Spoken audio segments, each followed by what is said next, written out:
നിശാഗന്ധി, രാത്രിയുടെ രാജ്ഞി, Queen of night എന്നും അറിയപ്പെടുന്ന നിശാഗന്ധി എപ്പിഫിലും ഓക്സിപെറ്റലും കള്ളിമുൾച്ചെടി കുടുംബത്തിൽപ്പെട്ട ഒരു സസ്യമാണ്. അതിന്റെ അസാധാരണമായ സൗന്ദര്യവും പ്രത്യേകതകളും കാരണം ഇത് പ്രശസ്തമാണ്.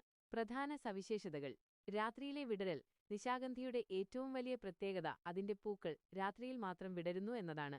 സാധാരണയായി രാത്രി 10 മണിയോടെ വിടർന്ന് അർദ്ധരാത്രിയോടെ പൂർണ്ണതയിലെത്തുകയും സൂര്യോദയത്തോടെ വാടിപ്പോകുകയും ചെയ്യുന്നു. ഈ കുറഞ്ഞ ആയുസ്സ് പൂവിന് ഒരുതരം മാന്ത്രികത നൽകുന്നു.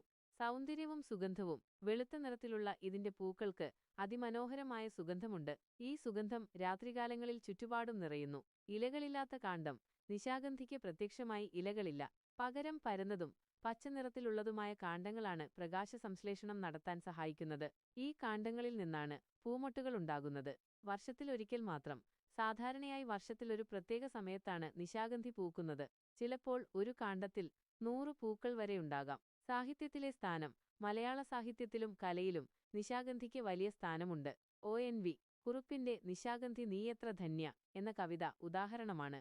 ഇത് പരിശുദ്ധിയുടെ പ്രതീകമായി പലപ്പോഴും വാഴ്ത്തപ്പെടുന്നു. അനന്തശയനം. വടക്കൻ കേരളത്തിൽ ഈ സസ്യം അനന്തശയനം എന്നും അറിയപ്പെടുന്നു. പൂക്കൾ വിടരുന്ന രാത്രിയിൽ പല വീടുകളിലും നിലവിളക്ക് കത്തിച്ചുവെക്കാറുണ്ട്.